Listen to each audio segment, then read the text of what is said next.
Students, welcome to this YouTube channel Fly with Education. In the video class la diploma EC students 5th semester la padikira advanced communication subject la third unit la ulla or topic optical losses adha pathi paapom. And subscribers, sorry, நீங்க frequent-ஆ கேட்டுட்டே இருந்தீங்க next video எப்போ upload பண்ணுவீங்கன்னு என்னால் இமிடியேட்டாக பண்ண முடியல, sorry. Okay,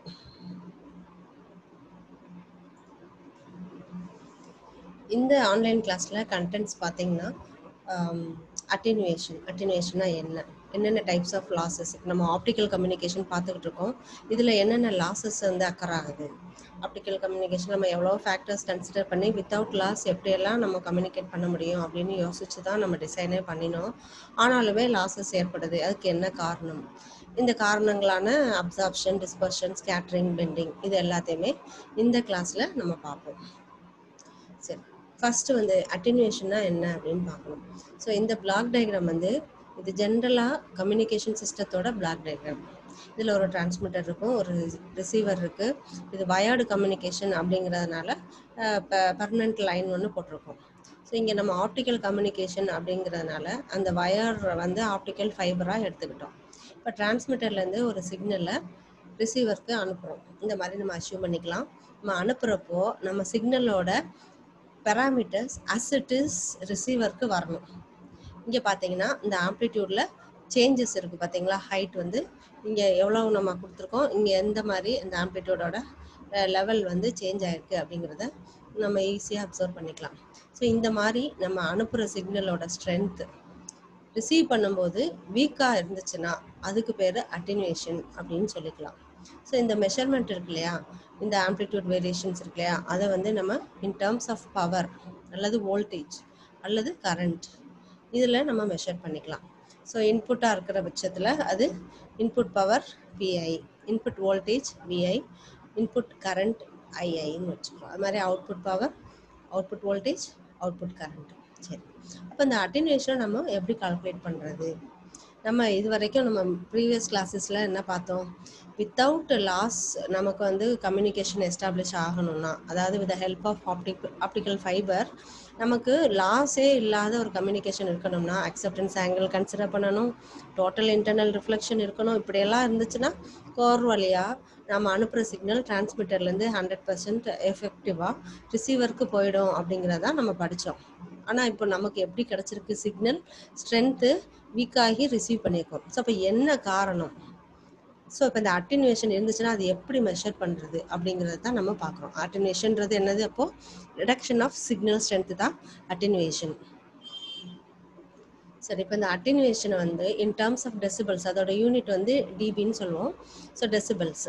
அது மாதிரி சிக்னல் அட்டெனுவேஷனை டெசிபிள்லையும் எழுதலாம், டெசிமர் பெர் யூனிட் லென்த், அதாவது with respect to the particular distance நம்ம மெஷர் பண்ணிக்கலாம். இவ்வளோ டிஸ்டன்ஸில் எவ்வளோ லாஸ் இருக்குது அப்படின்னு மெஷர் பண்ணிக்கலாம். சரி, இந்த லாஸை வந்து நம்ம எப்படி மெஷர் பண்ணிக்கலாம் அப்படின்னா, நம்ம ரிசீவ் பண்ணுறோம் இல்லையா, ரிசீவ் பண்ணுற சிக்னலோட வேல்யூ அதுக்கும் டிரான்ஸ்மிட் பண்ண சிக்னலோட வேல்யூ, அது in terms of these 3 parameters நம்ம என்ன பண்ணிக்கலாம், இந்த ரேஷியோ எடுத்திங்கன்னா அவுட்புட் பை இன்புட் நம்ம சொல்லுவோம் இல்லையா, அவுட்புட்டு நம்ம எவ்வளோ அனுப்பியிருக்கோம், எவ்வளோ வாங்கியிருக்கோம், இந்த டிஃப்ரென்ஸ் இருக்குல்ல, நம்ம கொடுத்தது அப்படியே வந்து அதனே லாஸ்லெஸ் கம்யூனிகேஷன். அப்போது ரிசீவ் பண்ணும்போது கம்மியாக இருந்துச்சுன்னா அங்கே லாஸி கம்யூனிகேஷன் இருக்கும். அப்போ எவ்வளோக்கு நம்ம குறைஞ்சிருக்கு அப்படின்றத எப்படி ஐடென்டிஃபை பண்ணுறது அப்படின்னா, இது ரெண்டுத்துக்குள்ள ரேஷியோ இருக்கு இல்லையா, அதுக்கு லாக் வேல்யூ எடுத்தோம்னா அதுதான் இந்த அட்டெனுவேஷன். ஸோ அதை தான் நம்ம நெக்ஸ்ட் இதில் பார்ப்போம். இதை நீங்கள் லேப்லையுமே பண்ணியிருக்கீங்க. இன் டேர்ம்ஸ் ஆஃப் வோல்டேஜோ கரண்ட்டோ பவரோ நம்ம மெஷர் பண்ணிக்கலாம். சரி, இப்போது பவரில் மெஷர் பண்ணும்போது இந்த லாக் வேல்யூவை நம்ம 10ஆல் மல்டிப்ளை பண்ணணும். இதுவே வோல்டேஜாவோ அல்லது கரண்ட்டாவோ நம்ம எடுத்துக்கிட்டோம்னா 20ஆக எடுத்துக்கணும். So 20 log power ratio, voltage ratio அல்லது கரண்ட் ரேஷியோ எடுத்துக்கலாம். சரி, இது வந்து சிம்பிள் அட்டெனுவேஷன். இது இன் டேர்ம்ஸ் ஆஃப் டெசிபிள்ஸ் இருக்குது. Alpha is equal to 10 log P0/PI டெசிபிள்ஸ்ன்னு கொடுத்துருக்காங்க. சரி, இதுவே ஒரு with respect to the particular distance கேட்குறாங்க. அதாவது ஒரு சிக்னலை நம்ம அனுப்பிக்கிட்டு இருக்கோம், கேபிள் வழியாக அந்த சிக்னல் போய்கிட்டு இருக்கு. ஒரு இப்போ 10 kilometers போன உடனே அந்த இடத்துல எவ்வளோ லாஸ் கிடைக்கிது நம்மளுக்கு. ஆக்சுவலாக சேனலோட லென்த் வந்து கூடுதலாக தான் இருக்கும், 50 கிலோமீட்டர்ஸ் கூட அஷ்யூம் பண்ணிக்கலாம். ஆனால் 10 கிலோமீட்டரில் அதோட லாஸ் எவ்வளவு அப்படின்னு கால்குலேட் பண்ண சொன்னால் இந்த ஃபார்முலா நமக்கு சூட்டபுளாக இருக்காது. அப்போ நம்ம எந்த ஃபார்முலாவுக்கு போகணும், டெசிபல்ஸ் பெர் கிலோமீட்டர் ஐடென்டிஃபை பண்ணணும். ஸோ அப்போ என்ன செய்யணும், நம்ம அட்டினுவேஷன் நம்ம எதால் மல்டிப்ளை பண்ணணும், it should be multiplied with the length. எவ்வளோ லென்த்துக்கு நம்ம மெஷர் பண்ண போகிறோம், டிஸ்டன்ஸ் இருக்கு இல்லையா, எவ்வளோ டிஸ்டன்ஸில் எவ்வளோ ஃபைபரோட லென்த்து தான் அது எல்லுன்னு போட்டிருக்காங்க. எல்லுன்றது என்னதுங்க, ஆப்டிக்கல் ஃபைபரோட லென்த். ஒரு 10 கிலோமீட்டரில் ஃபைபர் லென்த்தில் நமக்கு என்ன லாஸ் அப்படின்னு கால்குலேட் பண்ணலாம். இந்த ஃபார்முலாவை நம்ம இப்படியே கொடுக்காம கூட விட்டுறலாம் தான். ஆனால் சில அப்ஜெக்டிவ் எக்ஸாமினேஷன்ஸில் நீங்கள் ஒரு வேளை கவர்மெண்ட் எக்ஸாம் எழுதுனீங்கன்னா அப்போ வந்து நிறைய அப்ஜெக்டிவ் கொஷின்ஸை சால்வ் பண்ணுற மாதிரி இருக்கும். அப்போ உங்களுக்கு பவர், அவுட்புட் பவரோட வேல்யூ கொடுத்துருப்பாங்க, இன்புட் பவரோட வேல்யூ கொடுத்துருப்பாங்க. அது மட்டும் இருந்தால் நம்மளால் என்ன பண்ண முடியாது, ஒரு பர்டிகுலர் டிஸ்டன்ஸில் அட்டென்யூஷன் கால்குலேட் பண்ண முடியாது. ஸோ அப்போ அதை கால்குலேட் பண்ணால் நமக்கு என்ன பேராமீட்டர் வேணும், இந்த அட்டினுவேஷனை எவ்வளோ லென்த், அதாவது with respect to the length of the cable நம்ம என்ன செய்யணும், டிவைட் பண்ணிக்கணும். ஸோ அதுதான் இந்த சிம்பிள் ஃபார்முலா போட்டிருக்கோம். அட்டினுவேஷனை சிம்பிளாக நம்ம லென்த் வச்சு மல்டிப்ளை பண்ணால் சிம்பிள் டெசிபிள்ஸில் நம்ம எழுதிக்கலாம். ஆனால் ஆக்சுவலாக டெசிபிள்ஸ் பெர் கிலோமீட்டர் பார்க்கணும்னா லென்த்தால் மல்டிப்ளை பண்ணும்போது அந்த சைடு வரும்போது என்ன ஆகிடும், 10 டிவைடட் பை எல்லுன்னு ஆயிரும். இந்த எல்லை இந்த சைடு கொண்டு போகலாம். சிம்பிளாக எழுதும்போது வெறுமனே எல் இல்லாமல் போட்டுக்கலாம். டெசிபல்ஸில் போடும்போது இன் டேர்ம்ஸ் ஆஃப் எல் போடும்போது டெசிபல்ஸ் பெர் கிலோமீட்டர் போட்டுக்கலாம். ஸோ இது வந்து இன் டேர்ம்ஸ் ஆஃப் பவர் எழுதியிருக்கோம். இது வந்து இன் டேர்ம்ஸ் ஆஃப் வோல்டேஜ், இது வந்து இன் டேர்ம்ஸ் ஆஃப் கரண்ட். இந்த கவனிச்சிங்கன்னா பவர் வச்சு நம்ம இந்த ஃபார்முலாவை டிரைவ் பண்ணும்போது 10 லாக் போடுவோம், வோல்டேஜ் வச்சு பண்ணும்போது 20 லாக் போடணும், கரண்ட் வச்சு பண்ணும்போது 20 லாக் போடணும். ஸோ இது வந்து டிவைட் பண்ணணும், எல்லால டிவைட் பண்ணிங்கன்னா with respect to the fibre length we can calculate the attenuation value. சரி, இப்போ நம்ம எவ்வளவோ ஃபேக்டர்ஸ் வச்சு டிசைன் பண்ணினாலும் நமக்கு என்ன கிடைக்குது, இந்த மாதிரி லாஸ் கிடைக்குது. நம்ம இவ்வளோ க்ரைட்டீரியா எடுத்துக்கிட்டோம், total internal reflection, acceptance, angle எல்லாம் எடுத்து தான் டிசைன் பண்ணோம். ஆனாலுமே நமக்கு என்ன கிடச்சிருக்கு, இந்த டிரான்ஸ்மிட்டரில் போகிற சிக்னல் அப்படியே போகாமல் கொஞ்சம் லாஸ் நமக்கு கிடச்சிருக்கு. ஸோ அப்போ அந்த அட்டினுவேஷனுக்கு என்னெல்லாம் காரணம், அட்டினுவேஷன்றது இப்போ நமக்கு என்னது, லாஸ் தான். அந்த லாஸ்க்கு என்ன காரணம் அப்படிங்கிறத நம்ம கண்டுபிடிக்கணும். ஸோ அதுதான் இந்த நெக்ஸ்ட் ஸ்லைடில் அப்சார்ப்ஷன், டிஸ்பர்ஷன், ஸ்கேட்ரிங், பெண்டிங், இது 4 காரணங்களாக அட்டினுவேஷனுக்கு நம்ம சொல்லணும். ஸோ இப்போ அட்டினுவேஷனுக்கு ஃபஸ்ட்டு ரீசன் எடுத்துட்டிங்கன்னா நம்ம எதை எடுத்துக்கிட்டோம்னா அப்சார்ப்ஷன். அப்சார்ப்ஷன்றது வந்து என்னது, ஒரு சிக்னலை ஒரு ஒரு பேப்பர் மேலே ஒரு தண்ணி ஊற்றுறீங்க, அது என்ன செய்யும், it will absorb the water இல்லையா. வாட்டரை வந்து உறிஞ்சும் போது என்ன ஆகும், அடுத்த சைடில் கொஞ்சம் மிச்சம் இருக்கிற தண்ணி பார்த்தீங்கன்னா எவ்வளோ இருக்கும், எவ்வளோ உறிஞ்சப்பட்டுச்சோ அது போக மிச்சம் இருக்கிறதா அங்கே நிற்கும். அப்போ அப்சார்ப்ஷன்றது நம்ம ஆப்டிக்கல் கம்யூனிகேஷனை பொறுத்த வரைக்கும் லைட் சிக்னல் ஆப்டிக்கல் ஃபைபர்னால எவ்வளவு அப்சார்ப் பண்ணப்படுது அப்படிங்கிறத அப்சார்ப்ஷன். அப்போ அதை அப்சார்ப் பண்ணின போக மிச்ச சிக்னல் தானே டிரான்ஸ்மிட்டர்லேருந்து ரிசீவருக்கு போகும் இல்லையா. அதனால் அப்சார்ப்ஷன் அப்படிங்கிறது வந்து ஒரு ஃபைபரோட அப்சார்ப்ஷன் எபிலிட்டி. அப்சார்ப்ஷன்றது தமிழில் உரியக்கூடிய தன்மை. அது வந்து எதனால் ஏற்படுது அப்படின்னு பார்த்தீங்கன்னா மெட்டீரியல், அதில் ஃபைபர் மேனுஃபேக்சர் பண்ணும்போது நம்ம எந்த மெட்டீரியலை யூஸ் பண்ணுறோம் அப்படிங்கிறத பொறுத்து அப்சார்ப்ஷன் ஏற்படும். ஏற்கனவே நம்ம சொல்லியிருக்கோம் இல்லையா, அப்சார்ப்ஷன்றது ஒரு சிக்னலை நம்ம கம்யூனிகேட் பண்ணும்போது அந்த பவுண்ட்ரியை பொறுத்து ரிஃப்ளெக்ஷன் ஏற்படலாம், ரிஃப்ராக்ஷன் ஏற்படலாம், அப்சார்ப்ஷன் ஏற்படலாம் அப்படின்னு சொல்லணும். ரிஃப்ளெக்ஷன், ரிஃப்ராக்ஷன், அப்சார்ப்ஷன் இதெல்லாம் என்னன்னு நம்ம ப்ரீவியஸ் ஸ்லைட்லேயே சொல்லியிருக்கோம். ஸோ அப்சார்ப்ஷன்றது இப்போ என்னன்னு புரிஞ்சிருக்கோம். அதனால் ஏற்படக்கூடிய லாஸ் பேர் இப்போ என்னது, மெட்டீரியல் அப்சார்ப்ஷன் லாஸ். ஏன் மெட்டீரியலை சேர்த்துக்கிட்டாங்க அப்படின்னா ஃபைபரில் போட்டிருக்க மெட்டீரியலை வச்சு அந்த லாஸ் ஏற்படுறதுனால அது ஃபைபர் மெட்டீரியல் அப்சார்ப்ஷன் லாஸ் அப்படின்னு சொல்கிறோம். அடுத்தது டிஸ்பர்ஷன். டிஸ்பர்ஷன் அப்படிங்கிறது வந்து பிரிகை, சிக்னல் வந்து ஸ்ப்ரெட் ஆகி நிறப்பிரிகைன்னு சொல்லுவோம் இல்லையா, அந்த மாதிரி டிஸ்பர்ஷன்றது நம்ம கொடுக்குற ஆப்டிக்கல் சிக்னல் டிஸ்பர்ஸ் ஆகி போகுதுன்னா பிரிஞ்சு போகிறது. ஆக்சுவலாக நம்ம கொடுக்குறது ஸ்ப்ரெட் ஆகி போகிறது. இது எல்லாத்தையுமே நம்ம அடுத்தடுத்த ஸ்லைடில் ரொம்ப டீட்டெயில்டாகவே பார்ப்போம். ஸோ இது வந்து எதனால் ஏற்படுது அப்படின்னா நம்ம சிக்னல் அனுப்புகிறோம் இல்லையா, அந்த சிக்னலோட வேவ் லென்த், அது மட்டும் இல்லாமல் ஆப்டிக்கல் ஃபைபரோட ரிஃப்ராக்டிவ் இண்டெக்ஸ், அதாவது கோரோட ரிஃப்ராக்டிவ் இண்டெக்ஸ், இதை பொறுத்து தான் இந்த டிஸ்பர்ஷன் இருக்குது. இதுக்கான காரணம் வந்து காரணத்தை பொறுத்து இது வந்து மெட்டீரியல் டிஸ்பர்ஷனா வேவ்கைட் டிஸ்பர்ஷனா அப்படின்னு நம்ம ஐடென்டிஃபை பண்ணி கிளாஸிஃபை பண்ணிக்கலாம். அடுத்தது ஸ்கேட்ரிங். ஸ்கேட்ரிங்கிறது சிதறல். லைட் சிக்னல் செதறி போகிறதுனால வர்றது ஸ்கேட்டரிங். அப்போ இதில் என்ன நடக்குது அப்படின்னு பார்த்தா, நம்ம அனுப்புகிற சிக்னல் யூனிஃபார்மாக இல்லாத ஆப்டிக்கல் ஃபைபர் வழியாக டிரான்ஸ்மிட் பண்ணும்போது ஸ்கேட்டர் ஆகுது அப்படின்னு கண்டுபிடிச்சிருக்காங்க. ஸோ அப்போ இதனால ரீசன் என்ன அப்படின்னா, ஆப்டிக்கல் ஃபைபரோட material throughout the length யூனிஃபார்மாக இல்லாதது அல்லது ரிஃப்ராக்டிவ் இண்டெக்ஸ் யூனிஃபார்மாக இல்லாதது, இது எல்லாமே காரணம் தான் ஸ்கேட்டரிங்க்கு. இதையுமே நம்ம டீட்டெயில்டாக அடுத்தடுத்த ஸ்லைடில் பார்ப்போம். இதுலேயுமே 2 டைப்ஸ் இருக்குது. லீனியர் ஸ்கேட்டரிங் லாஸ்ன்னு இருக்குது, நான் லீனியர் ஸ்கேட்டரிங் லாஸ் அப்படின்னு இருக்குது. லீனியராக இருந்துச்சுன்னா என்ன ஆகும் அப்படின்னா, பவர் லெவல் எவ்வளோ லாஸ் கூட கூட வந்து பவர் லெவல் எப்படி டீக்ரேட் ஆகுது அப்படிங்கிறதா வந்து லீனியர் ஸ்கேட்டரிங்னு சொல்லுவோம். நான் லீனியர்னால் ஸ்கேட்டர் ஆகிறதுக்கும் பவரோட லெவலில் வேரியேஷனுக்கும் சம்மந்தம் இல்லாமல் அது ஸ்கேட்டரிங்குக்கு இண்டிபெண்ட்டாக பவர் லெவல் இருந்துச்சுன்னா அது வந்து நான் லீனியர் ஸ்கேட்டரிங் அப்படின்னு சொல்லிக்கலாம். அது மாதிரி ஃபைபரை பெண்ட் பண்ணுறதுனால ஏற்படக்கூடிய லாஸை பெண்டிங் லாஸ் அப்படின்னு நம்ம எடுத்துக்கிடலாம்.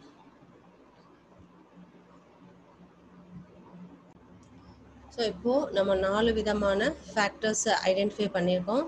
அதை பேஸ் பண்ணி ஃபைபரோட லாஸஸை எப்படி கிளாஸிஃபை பண்ணியிருக்காங்க அப்படிங்கிறத அடுத்தடுத்த ஸ்லைடில் பார்ப்போம். ஸோ அப்போ என்னவான லாஸஸ் இருக்கும் அப்படின்னு பார்த்தா, ஃபஸ்ட்டு மெட்டீரியல் அப்சார்ப்ஷன் லாஸ்ன்னு இருக்கும். அடுத்தது மெட்டீரியல் டிஸ்பர்ஷன், வேவ்கைட் டிஸ்பர்ஷன், அப்புறம் ஸ்கேட்டரிங்கில் linear scattering loss, non linear scattering loss, பெண்டிங்கை பொறுத்த வரைக்கும் மைக்ரோ பெண்டிங் அண்ட் மேக்ரோ பெண்டிங்னு லாஸஸ் கிளாஸிஃபை பண்ணியிருக்கோம். சரி, first will see absorption loss. அது அப்சார்ப்ஷன் லாஸில் நமக்கு எப்படி இருக்கும் அப்படின்னா, அப்சார்ப்ஷன்றது நம்ம ஏற்கனவே பார்த்த மாதிரி எதனால் ஏற்படுது அப்படின்னா, ஆப்டிக்கல் ஃபைபர் நம்ம மேனுஃபேக்சர் பண்ணும்போது யூஸ் பண்ணக்கூடிய மெட்டீரியல் எதனால் செய்யப்பட்டிருக்கு அப்படிங்கிறத பொறுத்து இந்த அப்சார்ப்ஷன் இருக்கும்.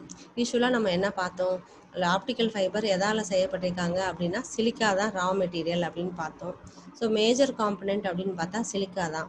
நம்ம இந்த கோல்டு ஆர்னமெண்ட்ஸ் எல்லாம் செய்கிறோம் இல்லையா, அது வந்து பியூர் கோல்டா அப்படின்னு பார்த்தா பண்ண முடியாது. ஏன்னா கோல்டுக்கு வந்து ஃப்ளெக்சிபிலிட்டி கிடையாது, அதை வச்சு நம்மளால் ஆர்னமெண்ட்ஸ் செய்ய முடியாது. ஸோ அப்போ ஃப்ளெக்சிபிலிட்டிக்காக நம்ம என்ன ஆட் பண்ணுவோம், கோல்டில் ஆர்னமெண்ட்ஸ் செய்யும்போது அப்படின்னு பார்த்தா காப்பர் அப்படிங்கிற ஒரு இம்ப்யூரிட்டி கோல்டை பொறுத்த வரைக்கும் அதை காப்பரை நம்ம ஆட் பண்ணுறோம். ஆட் பண்ணும்போது என்ன ஆகுது, தங்கமானது வளையக்கூடிய தன்மையை பெற்றுது. அப்போ நம்ம ஒரு இம்ப்யூரிட்டி ஆட் பண்ணால் தான் கோல்டே வளைய முடியுது. அதே மாதிரி தான் ஆப்டிக்கல் ஃபைபர் மேனுஃபேக்சர் பண்ணும்போதும் பியூர் சிலிக்கா வச்சு நம்மளால் ஆப்டிக்கல் ஃபைபரை மேனுஃபேக்சர் பண்ண முடியாது. அதாவது அதோட நம்ம சொல்கிற மாதிரி கோரோட ஸ்ட்ரக்சரை டிசைன் பண்ண முடியாது. அதனால சம் இம்ப்யூரிட்டிஸ், அதாவது சம் கெமிக்கல்ஸை ஆட் பண்ணுறோம். எப்படி கோல்டோட காப்பர் ஆட் பண்ணாங்களோ அது மாதிரி சிலிக்காவோட சம் கெமிக்கல்ஸை ஆட் பண்ணியிருக்கோம். அந்த கெமிக்கல்ஸ் நேம்ஸ் எல்லாம் இங்கே லிஸ்ட் அவுட் பண்ணியிருக்கோம்.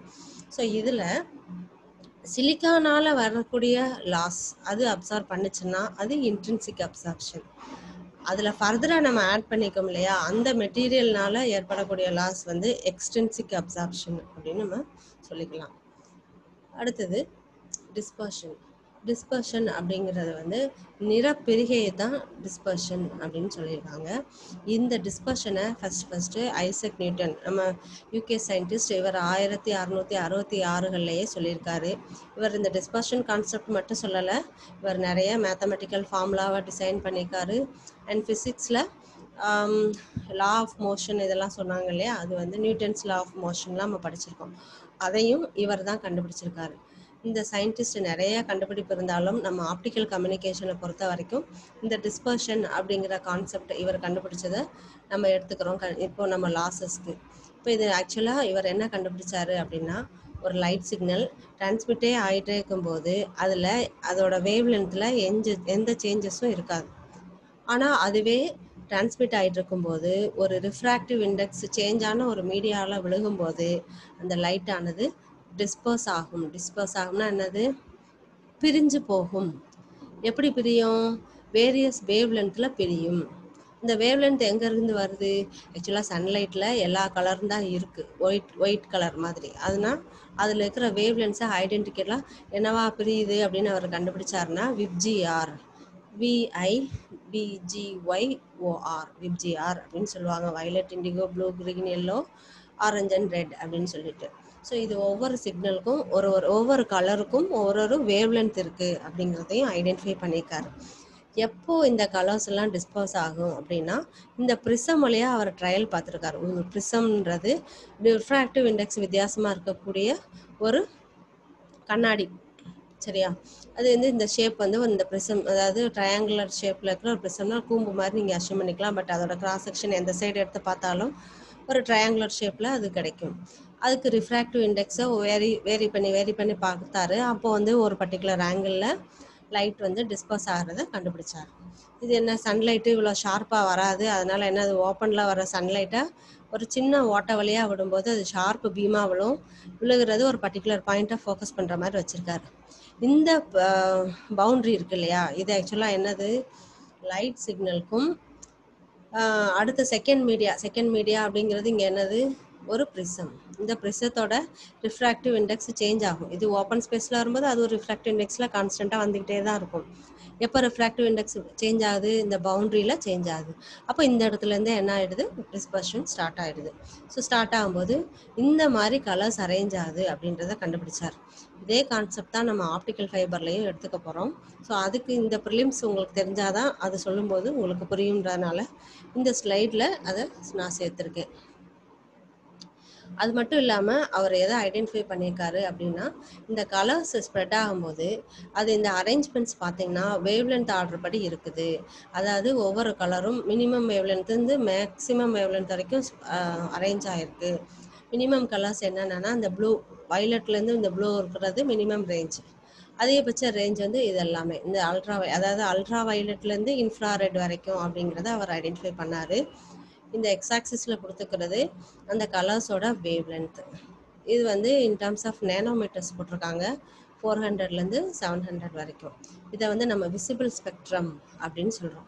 ஆக்சுவலாக நம்ம எலக்ட்ரோ மேக்னெட்டிக் ஸ்பெக்ட்ரம் பார்த்துருப்போம், அதே தான் இதுவும். பட் இந்த எலக்ட்ரோ மேக்னெட்டிக் வேவ் ஆனது விசிபிளாக தெரியும் போது அது விசிபிள் லைட் ஸ்பெக்ட்ரம்னு நம்ம சொல்கிறோம். ஆக்சுவலாக கண்ணுக்கு தெரியக்கூடிய லைட்டாக இருக்கிறதுனால அது விசிபிள் ஸ்பெக்ட்ரம் அப்படின்னு சொல்கிறோம். இதுவுமே ஒரு எலக்ட்ரோ மேக்னெட்டிக் வேவ் தான், பட் நமக்கு பார்க்குறதுக்கு கண்ணுக்கு தெரியுது, அவ்வளோதான் வித்தியாசம். சரி, இதை பேஸ் பண்ணி அடுத்தடுத்து கண்டுபிடிச்சாங்க ரெயின்போ எப்படி அக்கர் ஆகுது அப்படிங்கிறதையும் கண்டுபிடிச்சாங்க.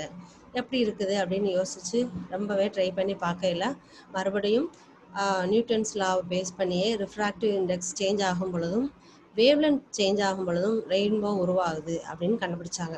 எப்போ இது நடக்கும், நம்ம வீட்டு பக்கம்லாம் ரெயின்போ வரும். எப்போ வரணும், மழையும் வெயிலும் சேர்ந்து அடிக்கும்போது ரெயின்போ வரும் அப்படின்னு சொல்லுவோம் இல்லையா. நீங்கள் அதை பார்த்துருப்பீங்கன்னு நினைக்கிறேன். அப்போது என்ன நடக்குது, அங்கே லைட் சிக்னல் ஒரு மலைத்துளி மேலே படையலை, என்ன நடக்குது, அந்த மலைத்துளியானது ஒரு ப்ரிசமாக செயல்பட்டு என்ன நடக்குது, டிஸ்பர்ஷன் நடக்குது. அப்போது நமக்கு அந்த ரெயின்போ வில் மாதிரி தெரியுது. அதனால தான் தமிழில் வானவில், இங்கிலீஷில் ரெயின்போ அப்படின்றாங்க. போனா வில்லு, அதனால் மலையிலேருந்து வர்றதுனால அதை ரெயின்போ அப்படின்னு சொல்கிறோம். எனிஹோ அதோட ஷேப்பு பார்த்தீங்கன்னா வில் மாதிரி தெரியுது இல்லையா, அது வந்து பவுண்ட்ரி ஆஃப் ட்ராப்லெட், அதனால் அது அப்படி தெரியுது. ஸோ இது என்ன காரணம் அப்படின்னு பார்த்தா, நிறைய டைப்ஸ் ஆஃப் ரெயின்போஸ் இருக்கிறத கண்டுபிடிச்சாங்க. ஒவ்வொன்றுத்துக்கும் ஒரு காரணத்தையும் கண்டுபிடிச்சாங்க. சர்க்குலர் ரெயின்போ, டபுள் ரெயின்போ, இதெல்லாமே நீங்கள் நம்மளுமே பார்த்துருக்கோம் இல்லையா. ஒரு ஃபஸ்ட்டு ரெயின்போ ஸ்ட்ராங்காக தெரியும், செகண்ட் ரெயின்போ லைட்டாக தெரிகிற மாதிரி சில கேசஸில் இருக்கும். ஸோ அந்த இடத்துலலாம் என்ன நடக்குதுன்னா, டபுள் ரிஃப்ளெக்ஷன் நடந்துச்சுன்னா, ரெண்டு இடத்துல இந்த மாதிரி ரிஃப்ராக்ஷன் நடந்துச்சுன்னா உங்களுக்கு வந்து என்ன நடக்கும், ரெண்டு ரெயின்போ தெரியும். அதில் ஃபஸ்ட்டு ரெயின்போ வந்து ஸ்ட்ராங்காகவே தெரியும், செகண்ட் ரெயின்போ கொஞ்சம் டல்லாக தான் தெரியும். ஸோ இதுக்கெல்லாம் என்ன காரணம் அப்படின்னு ஸ்டடி பண்ணும்போது இந்த ஸ்னெல்ஸ் லா, அப்புறம் இந்த ரெஃப்ராக்டிவ் இண்டெக்ஸுக்கும் இந்த வெலாசிட்டிஸ்க்கும் உள்ள ரிலேஷன், அப்புறம் ஃப்ரீக்வன்சிக்கும் வேவ் லென்த்துக்கும் உள்ள ரிலேஷன், இது எல்லாத்தையும் அனலைஸ் பண்ணி நியூட்டன்ஸ் லாலேருந்து இதுதான் காரணம் அப்படின்னு கண்டுபிடிச்சாங்க. ரெயின்போ தோன்றதுக்கு என்ன காரணம், அப்போது சன்லைட் ஒரு ட்ராப்லெட்டில் விளையில, மலைத்துளி மேலே விழுகையில் ரெயின்போ இருக்குது, ரெயின்போ அக்கர் ஆகுது அப்படின்றத கண்டுபிடிச்சாங்க. சரி, இப்போ நம்ம ஆப்டிக்கல் கம்யூனிகேஷனுக்கு வருவோம்.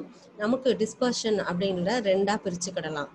எப்போ நடக்குது அப்படின்னு நமக்கு இப்போ தான் சொன்னேன், ரெயின்போக்குள்ள கேஸ் தான், ப்ரிசத்துலேருந்து லைட்டு டிஸ்பர்ஸ் ஆகிற அதே ஸ்டோரி தான் இதுக்கும். இப்போ மெட்டீரியல்னால ஏற்படலாம் அல்லது வேவ் கேட்னால இதில் ஏற்படலாம். அப்போ மெட்டீரியலோ அல்லது வேவ்கைடோட ஸ்ட்ரக்சரோ எதுவாக இருந்தாலும் அதனுடைய ரிஃப்ராக்டிவ் இண்டெக்ஸ்னாலையும் வேவ் லென்த்னால மட்டும்தான் இந்த டிஸ்பர்ஷன் நடக்குது அப்படிங்கிறது இந்த சயின்டிஸ்ட் கண்டுபிடிச்சு சொன்னது. அதையே தான் நம்ம இங்கே ஆப்டிக்கல் ஃபைபருக்கு நம்ம எடுத்துக்கிறோம். So with respect to the refractive index and velocity and wavelength, இது refractive index and wavelength, இது எல்லாத்தையும் பொறுத்து இதெல்லாம் ஃபிக்ஸட் ஃபார்முலா மாதிரி தான் நம்ம இது நாள் வரைக்கும் பார்த்தோம். அதே ஃபார்முலா தான் திரும்பவும் காரணம் காட்டினாங்க. திரும்பவும் நியூட்டன்ஸ் லா 1666 கண்டுபிடிச்சதை தான் திரும்பவும் எடுத்து ஆராய்ச்சி பண்ணி இந்த ஆப்டிக்கல் ஃபைபரை அப்ளை பண்ணி என்ன கண்டுபிடிச்சிருக்காங்க, இந்த மெட்டீரியல் டிஸ்பர்ஷன் அக்கர் ஆகிறதுக்கு காரணம் இதுதான், refractive index and wave length அப்படிங்கிறத ஐடென்டிஃபை பண்ணாங்க. இது ஆப்டிக்கல் ஃபைபரோட மெட்டீரியல்னால ஏற்படுது. மெட்டீரியலில் இருக்கிற ரிஃப்ராக்டிவ் இண்டெக்ஸ் சேஞ்ச் ஆகிறதுனாலையும் நம்ம அனுப்புகிற சிக்னலோட வேவ் லென்த் சேஞ்ச் ஆகிறதும் போதும் என்ன நடக்குது, இந்த மெட்டீரியல் டிஸ்பர்ஷன். இந்த டிஸ்பர்ஷன் எப்போ நடக்கும் அப்படின்னா, அந்த மோட்ஸ் இருக்கு இல்லையா, நம்பர் ஆஃப் மோட்ஸ், ஒரு மோடு அனுப்புகிறோம், நிறையா மோடு அனுப்புகிறோம். அப்போ ஒவ்வொரு டைம் அனுப்பும்போது என்ன ஆயிடுது, வெலாசிட்டி, வேவ் லென்த், அப்புறம் refractive index of optical fiber இதெல்லாம் சேஞ்ச் ஆகும்போது இந்த மெட்டீரியல் டிஸ்பர்ஷன் நடக்குது அப்படிங்கிறத ஐடென்டிஃபை பண்ணினாங்க. அடுத்தது வேவ்கைட் டிஸ்பர்ஷன். அகைன் அதே தான், டயமீட்டர் ஆஃப் தி கோரில் சேஞ்ச் ஆகும்போது நிறைய வேவ் லென்த்லேயும் சேஞ்சஸ் இருக்கும். அது எப்போ நடக்கும் அப்படின்னா மல்டிமோட் ஃபைபரில் நம்ம என்ன செய்வோம், நிறையா மோட்ஸை அனுப்புவோம். அப்போ ஒவ்வொன்றுக்கும் ஒரு ஸ்பீட் இருக்கும். இப்போ ஸ்பீடுக்கும் வேவ் லென்த்து ரிலேஷன் இருக்குன்னு இப்போ தான் பார்த்தோம் இல்லையா. இந்த ஃபார்முலாவில் இந்த வெலாசிட்டிக்கும் வேவ் லென்த்துக்கும் ரிலேஷன் இருக்குன்னு பார்த்தோம் இல்லையா. அந்த formula C is equivalent to F lambda and in turn N is equivalent to இந்த ஃபார்முலான்னு பார்த்தோம். ஸோ அப்போ ரிஃப்ராக்டிவ் இண்டெக்ஸ், வேவ் லென்த் இது எல்லாத்தையும் பொறுத்து வெலாசிட்டி மாறும். அப்போ நிறைய சிக்னல்ஸ் அனுப்பும்போது நிறையா சேஞ்சஸ் இருக்கும். ஸோ அப்போ இந்த லைட், நம்ம அனுப்புகிற லைட் சிக்னலானது பிரிஞ்சு போனால் என்ன ஆயிரும், நம்ம அனுப்புகிற சிக்னல் அசட்டிஸ் போகாது இல்லையா, பாதி இங்கேயே இப்போ தெரிச்சு போயிடுச்சுன்னா என்ன ஆகும், ரிசீவ் பண்ணும்போது கம்மியாக தான் நமக்கு கிடைக்கும். அப்போ அங்கே ஒரு லாஸ் ஏற்படும். அது டிஸ்பர்ஷனால் ஏற்படக்கூடிய ஒரு லாஸ் அப்படின்னு நம்ம ஐடென்டிஃபை பண்ணினோம். அடுத்தது ஸ்கேட்டரிங் லாஸ்.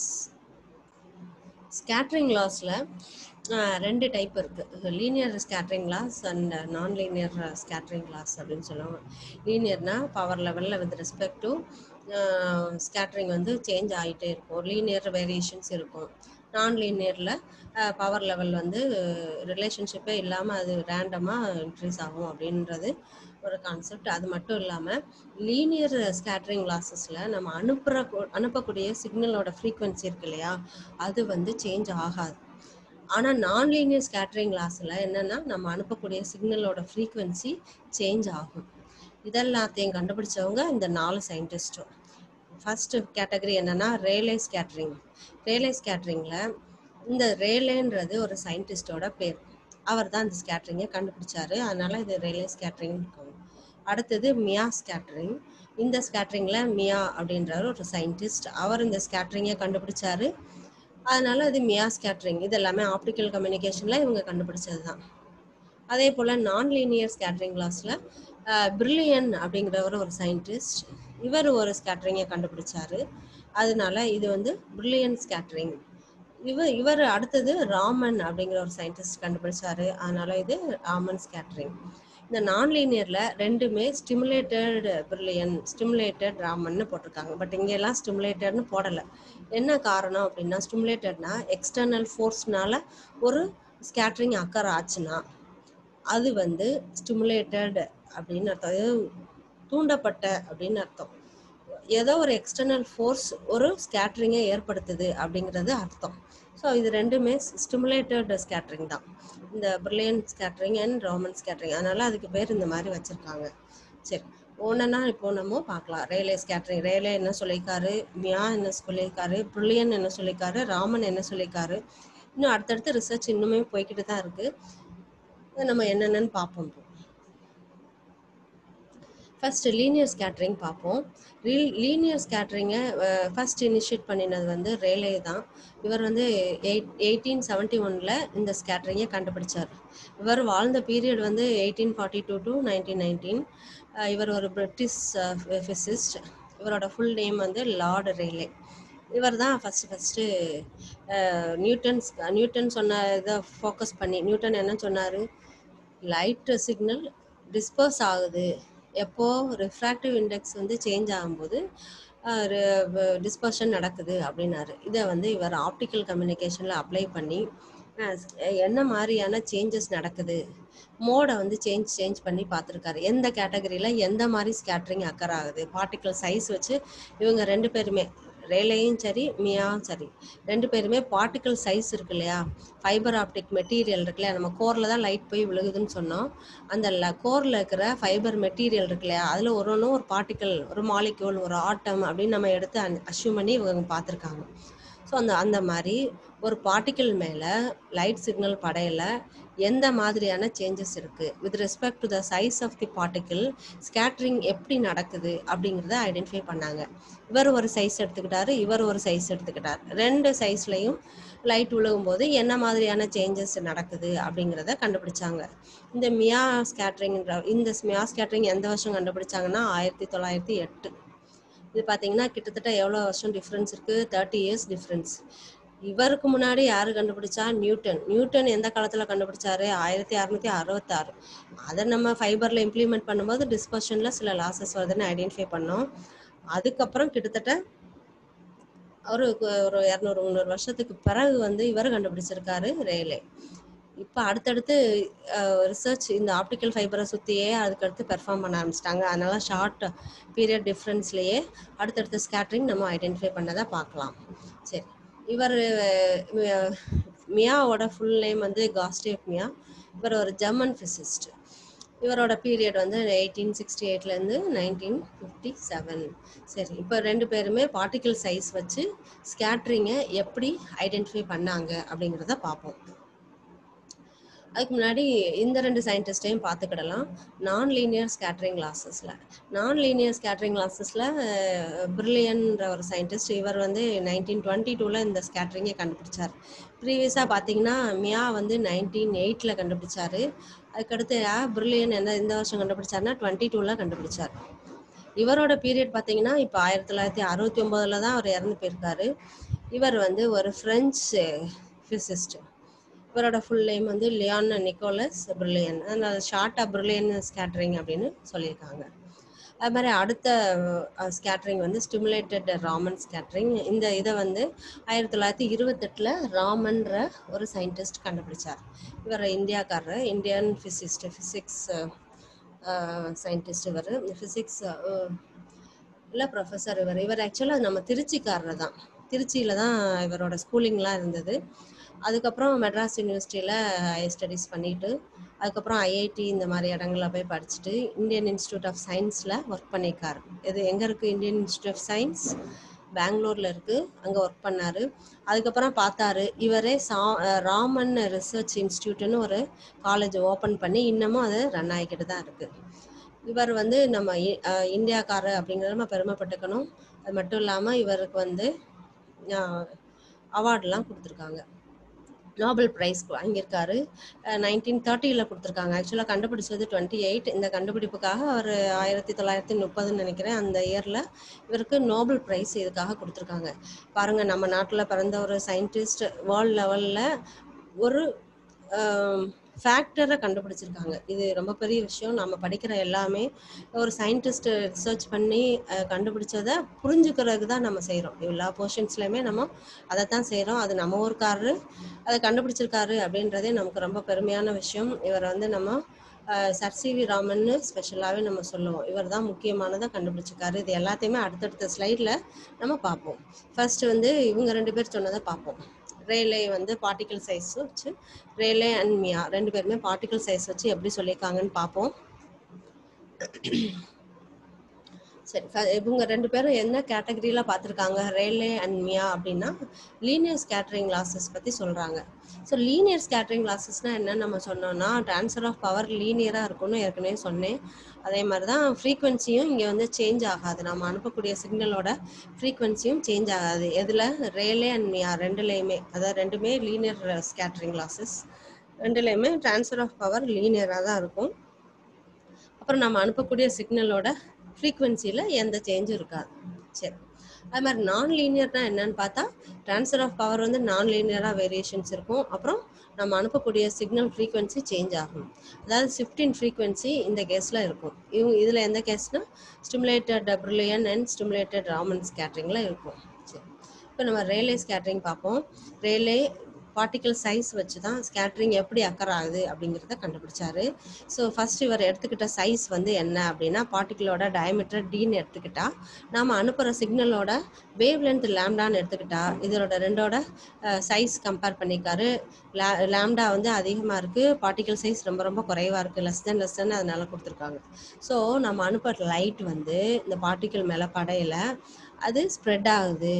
எந்த டைரக்ஷனில் ஸ்ப்ரெட் ஆகுது? ஸ்ப்ரெட் ஆகுதுன்னு சொல்லக்கூடாது, ஸ்கேட்டர் ஆகுது, ஏதாவது தெரிச்சு போகுது அப்படின்னு நம்ம சொல்லலாம். ஸோ அப்போது எந்த சைடு ஸ்கேட்டர் ஆகுது? எல்லா சைடும் ஸ்கேட்டர் ஆகுதுன்னு கண்டுபிடிச்சாரு. எப்போ? Particle size less than wave length அப்படியே அந்த கண்டிஷனை சாட்டிஸ்ஃபை பண்ணும்போது. ஸோ இப்போ டிங்கிறது இங்கே என்னது? பார்ட்டிக்கிளோட டயமீட்டர், லேம்டா அப்படிங்கிறது சிக்னலோட வேவ் லென்த். இந்த ப்ளூ கலரில் போட்டிருக்கேன்ல அதுதான் பார்ட்டிக்கிள். நம்ம அனுப்புகிற சிக்னல் எங்கே அனுப்புகிறோம்? ஆப்டிக்கல் ஃபைபருக்குள்ளே அனுப்புகிறோம் லைட்டை. இந்த பார்ட்டிக்கிள் எங்கே இருக்குது? கோரில் இருக்குன்னு அசியூம் பண்ணிக்கலாம். அப்போ இவர் இதுலேருந்து என்ன சொல்ல வந்தார் அப்படின்னா, நம்ம அனுப்புகிற சிக்னல் இந்த மாதிரி போய்கிட்டு இருக்கையில் ஒரு பார்ட்டிக்கிள் மேலே படையில் என்ன நடக்குது? ஸ்கேட்டரிங் நடக்குது, எல்லா டைரக்ஷன்லையும் நடக்குது, ஈக்குவலாக நடக்குது அப்படிங்கிறத ஐடென்டிஃபை பண்ணினார். அது மட்டும் இல்லாமல் இன்னொரு ரிலேஷனையும் கண்டுபிடிச்சாரு. இதனால் ஏற்படக்கூடிய லாஸ் ஆனது 1/λ4க்கு λ⁴ ப்ரொபோர்ஷனலாக இருக்கும். அதாவது attenuation is inversely proportional to wavelength அப்படின்னு நம்ம இதை சொல்லிக்கலாம். சரி, இப்போது ஸ்கேட்ரிங் வந்து வேவ் லென்த்தை பொறுத்து இருக்கும். அதாவது வேவ் லென்த் அதிகமாக இருந்துச்சுன்னா ஸ்கேட்ரிங் கம்மியாக இருக்கும், வேவ் லென்த்து கம்மியாக இருந்துச்சுன்னா ஸ்கேட்ரிங் அதிகமாக இருக்கும். நம்மளோட எய்ம்னா ஸ்கேட்ரிங் கம்மியாக இருக்கணும். அப்போது நம்ம எந்த கேட்டகரி சூஸ் பண்ணிக்கணும்? நம்மளோட வேவ் லென்த், சிக்னலோட வேவ் லென்த் ஹையாக இருந்துச்சுன்னா இந்த ஸ்கேட்ரிங்கை நம்ம குறைக்கலாம் அப்படிங்கிறதையும் இவர் சொன்னார். ஆக்சுவலாக அதுக்கு ஒரு டெரிவேஷன் இருக்குது, இந்த ஃபார்முலா இருக்குது. அந்த ஃபார்முலாவில் என்ன ப்ரொபோர்ஷனாலிட்டியோ அதை மட்டும்தான் நம்ம இங்கே போட்டிருக்கோம். நமக்கு அந்த டெரிவேஷன்லாம் இப்போ நான் சொல்லலை, அதில் இருக்கிற இன்ஃபர்மேஷனை மட்டும்தான் நான் இப்போ சொல்கிறேன்.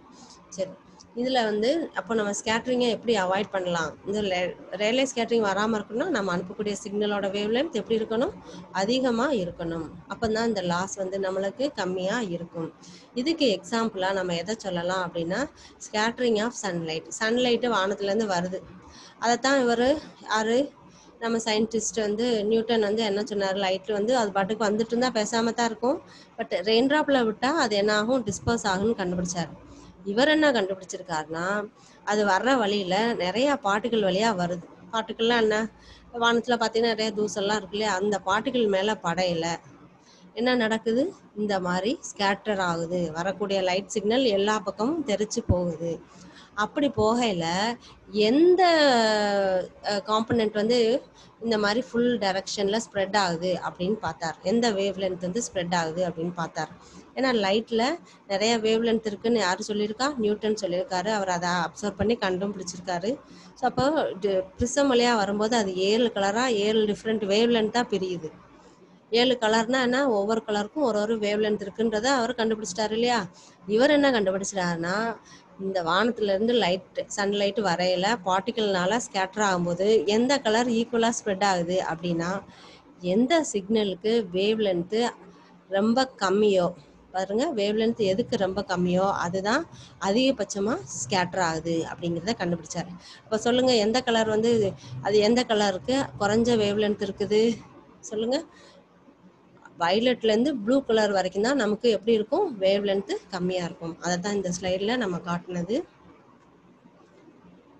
இந்த ஸ்பெக்ட்ரமை மறுபடியும் பாருங்கள்.